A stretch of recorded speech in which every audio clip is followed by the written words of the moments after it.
The core of the paper, of a research paper, really encompasses 4 sections: an introduction, a methods, a results, and a discussion. And now something we're proposing to do new for 2012 is research in context, and we'll talk a little bit about that in a moment. The introduction provides background needed to understand the paper and appreciate the importance of the paper. It helps orient the reader in time and in space. One of the key features of the introduction is to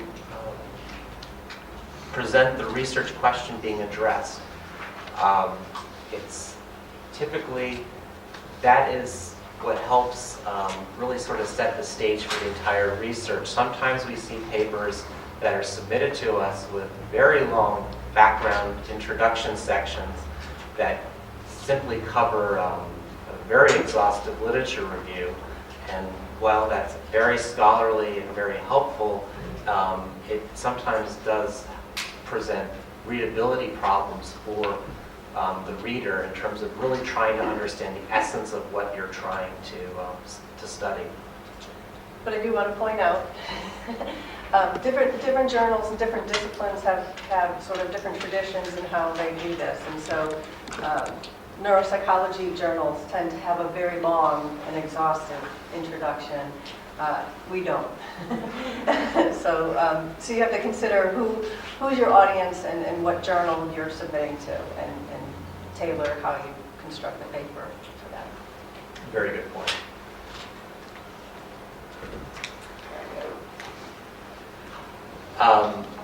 The next section is the methods section.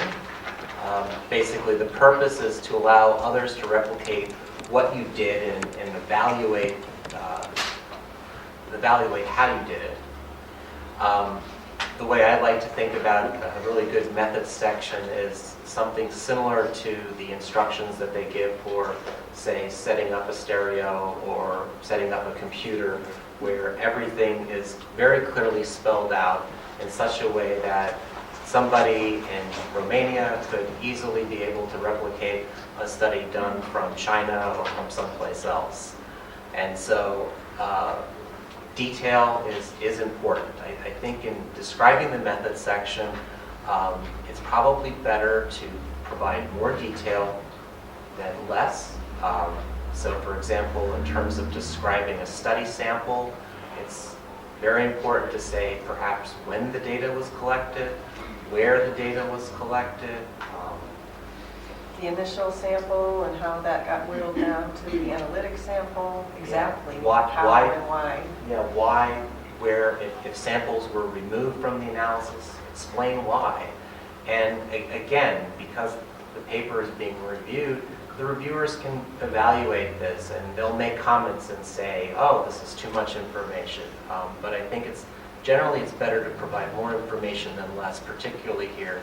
I think the key word here is transparency, and I think the other thing again is repeatability and replication, being able to sort of take the analysis and do it someplace else, make it as seamless as possible. This is sort of a continuation of the methods. I simply put this heading in here in terms of construct validity. Again, sometimes depending on the field that you're in, perhaps more of a neuropsychological perspective or an imaging or biomarker perspective, it's useful to, if there is some validation work on a particular technique, to provide that in the methods. Probably a footnote here is that if you feel that you're unsure if this type of detail is needed for the journal that you're submitting to, one very easy suggestion is contact editors and ask them if such information would be useful. Something that we're telling authors to do, and something that you probably could incorporate into your draft submissions, is to make use of technical appendices. Sometimes a method section can actually become perhaps too long or too difficult to follow. Individuals who are involved in health economics, for example, have very complex econometric modeling, and sometimes it's better to actually put some of the mathematics in a separate section of the paper, and the appendice would be a good place to put that.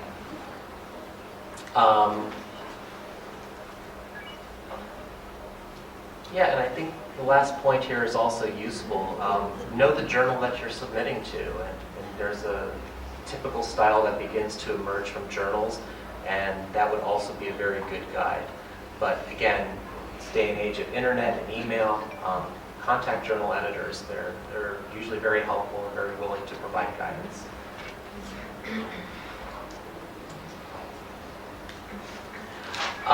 The results section gets to, obviously, the core of the paper. Often includes tables, figures, or both. An issue that often comes up is how much information in the text should overlap with that in the tables and figures. It should be clear enough that it helps guide the reader through the results. As Kate mentioned just a moment ago, it really is just the facts. So sometimes authors will start to comment on their results and perhaps try to put it in context.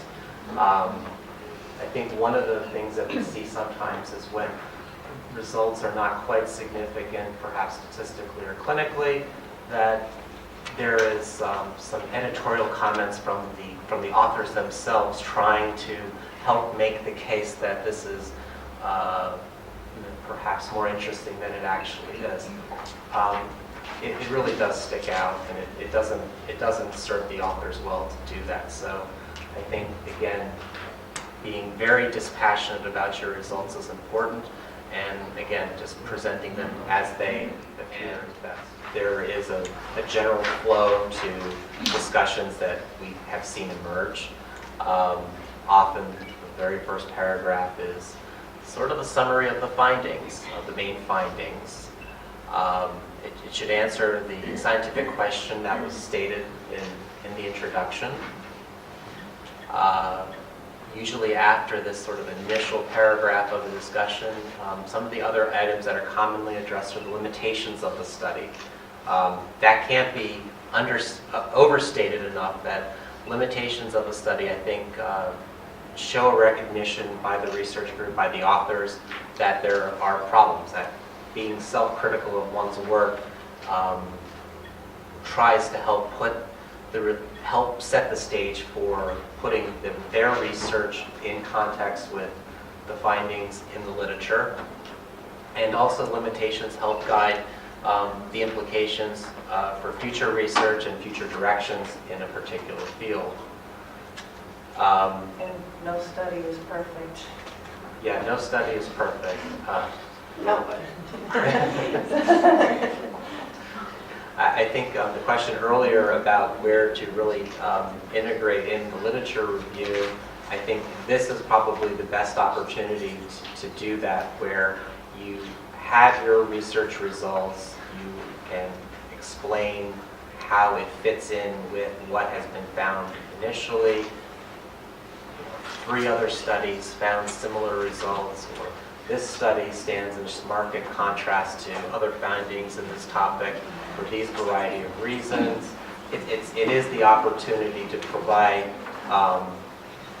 the author's perspective on why this particular study is different or important or more significant, or your study might address some of the limitations in somebody that's else's. just it. I mean, possibly that as you're introducing such a work, that is one of the big scientific questions, but certainly one of the methodological questions with, challenges is that there hasn't been much work done on this topic.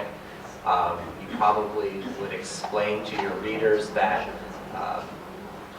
the business literature databases provide no information on this topic. There's limited information on the internet. This is the first study to really try to address this question. You have some methods, you present some results, and then in your discussion, you will highlight that this is the first study known to your best of your knowledge. Yeah, that's actually, it's a good thing. Yeah, it's a good thing. I mean, and It's very hard to find. you're a trailblazer. So as a result, I think what will end up happening is that as you explain in your limitations, you can basically, you can highlight all of this information in your limitations and say that we couldn't find it here, we looked here, we didn't find it there. I mean, this is the transparency. You've done the best that you can, and now it'll be up to, From now on, and then if peer reviewers look at this and they agree with you, your paper is going to probably get published. I hope so. And then everyone will cite you for this.